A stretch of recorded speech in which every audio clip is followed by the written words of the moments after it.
నమస్తే, నేను కుసుమ శ్రీహరి. ఇప్పుడు మనం కేరళలో మహాకుంభమేళలో ఉన్నామండి.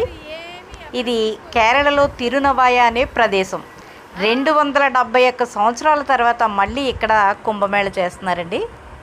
మహాకుంభమేళ దేవభూమిగా పిలువబడే ఈ కేరళలో నదికి అటువైపున బ్రహ్మ మహేశ్వరుడు, ఇటువైపున నవముకుందంగా పిలువబడే మహావిష్ణువు క్షేత్రం ఉందండి.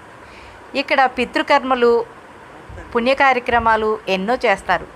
ఈ పవిత్ర పుణ్యభూమిలో 271 సంవత్సరాల తర్వాత మళ్ళీ ఇక్కడ కుంభమేళ ఇప్పుడు నిర్వహిస్తున్నారండి.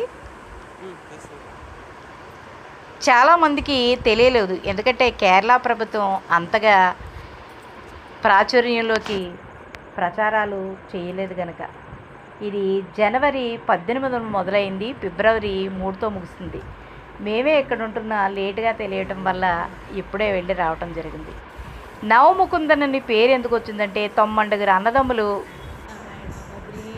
నదిలో ప్రయాణిస్తుండగా వాళ్ళకి 9 సాలాగ్రామ శిలలు దొరికాయటండి.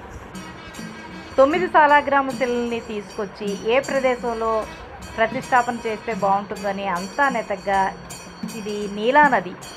ఈ నీలా నది ప్రదేశానికి వచ్చిన చోట ఆగిపోగా ఆ పడవ అప్పుడు నీలానది ఒడ్డున ఉన్న ఈ ప్రదేశంలో ఆ 9 శిలను ప్రతిష్టాపన చేయడానికి పూనుకున్నారట. అందులో మొదటి అన్నగారు ప్రతిష్టాపన చేసిన శిల కిందకి దిగిపోయిందటండి.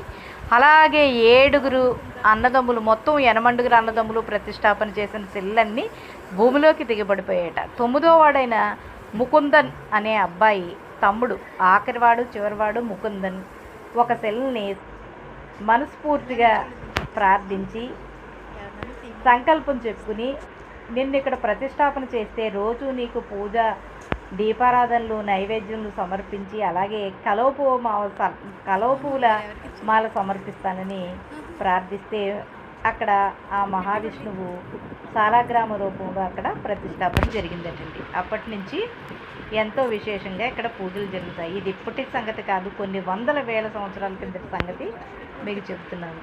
ఇక్కడే అటువైపున బ్రహ్మ, విష్ణు, మహేశ్వరులు కూడా ఉన్నారండి. బ్రహ్మగుడి ఎక్కడా ఉండదు కదా, ఇక్కడ 3 ముఖాలతో బ్రహ్మగుడి కూడా ఉందండి. నదికి ఇటువైపున మహావిష్ణువు అయితే అటువైపున మహేశ్వరుడు, బ్రహ్మ ఉన్నారు. హారతి కూడా ఇక్కడ కాశీ నుంచి పురోహితులను తీసుకొచ్చి ఈ నదికి హారతి కూడా ఇప్పిస్తున్నారండి. చాలా బాగా అయితే జరిగింది. నేను కూడా ఈ మహాకుంభమేళలో ఉన్నందుకు ఎంతో సంతోషంగా ఉంది. నమస్తే, మీరందరూ కూడా చూసి పునీతులు కావాలని కోరుకుంటూ